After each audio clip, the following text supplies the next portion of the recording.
The reported breakdown in the Middle East, the US-China trade mess, this awful story about repeat offenders and judicial leniency, and the government shutdown fight. The split is basically this: strength and accountability versus, well, maybe understanding and reform. I'm arguing for strength. We need firm resolve right now. And I'm saying that without looking at the root causes, without empathy, without systemic change, well, that so-called strength is just papering over the cracks. We need nuance, not just a hammer for everything we're going to talk about. We have 59 countries that agreed to the deal. We have a peace in the Middle East for the first time ever. We made a deal with Hamas that, they're going to be very good, they're going to behave, they're going to be nice, and if they're not, we're going to go and we're going to eradicate them if we have to. All right, let's start with the Middle East then. The devastation. We reportedly had peace, maybe for the first time ever, some were saying, and then Hamas just allegedly shatters it.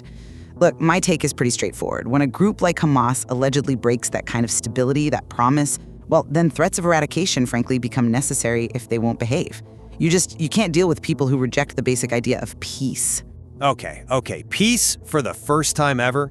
Let's be real. That's quite a claim. Look, I get the anger, but calling it just a refusal to behave, that's simplifying things, isn't it?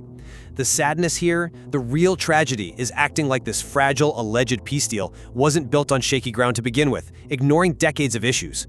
Threatening destruction, that just feeds the fire, Real stability needs empathy, it needs understanding a long game, not just yelling louder. China and I will have a really fair and really great trade deal together. I want them to buy soybeans. They stopped buying our soybeans because they thought that was punishment. Let's talk trade, US-China.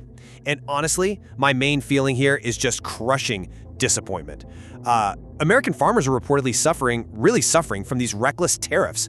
And then China allegedly just stops buying soybeans. It absolutely cripples rural communities. It just shows that, confrontation, it often hits us hardest. We need cooperation, not this constant fight. Right, yeah. The farmer situation is serious, no doubt. But hang on. Focusing only on the tariff fallout lets China off the hook, doesn't it? We've seen report after report about their alleged economic aggression, their frankly blatant disregard for fair play, intellectual property. I mean, come on. Sometimes you have to stand strong. You need determination, even if it hurts a bit short term, to push back against manipulation and reclaim what's ours. It's about long-term fairness. Okay, before we dig into the domestic stuff, we just want to say we're really thankful, genuinely, to be part of the Next Gen Business's mission. Absolutely. Yeah, they're doing really important work, trying to chill out the extremes, as they say, by sharing stories and reports from all sides, center, left, right. It's needed, for sure. And hey, if you're interested in maybe helping out, check out their free Become a Reporter Challenge. Definitely worth a look. Lawrence Cotton Powell, who is 19 years of age, along with Anthony Taylor, who is 18 years of age, are now charged with assaulting Levine. Okay, right. Now let's talk about this criminal justice failure, the Lawrence Powell case. I mean, it makes my blood boil. You have a 19-year-old reportedly convicted of felony attempted robbery, gets released, reoffends within 31 days.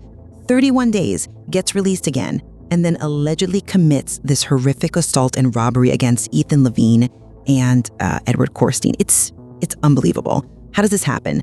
Judges need to be held accountable for letting alleged predators, roam free. We need order, period. Look, the anger is totally understandable. It's horrific what allegedly happened to Levine and Coristine. But blaming only the judges, that ignores the bigger picture, the systemic failures that lead a kid down this path in the first place. You demand order, okay, fine, but you just dismiss the root causes that create the cycle of violence. Focusing only on punishment instead of rehabilitation, instead of equity, it just ensures more young lives get caught up. We need real reform, fundamental reform, to build a safer society, not just yell about judges in a system that's already broken. Systemic framework, broken system. Look at Washington right now. And it's also important for us to note this is the first time in history that any party has had the audacity to shut down the government over a totally clean, nonpartisan continuing resolution. Speaker Johnson reportedly said this is the first time in U.S. history a party shut down the government over a clean, nonpartisan funding bill. A clean bill.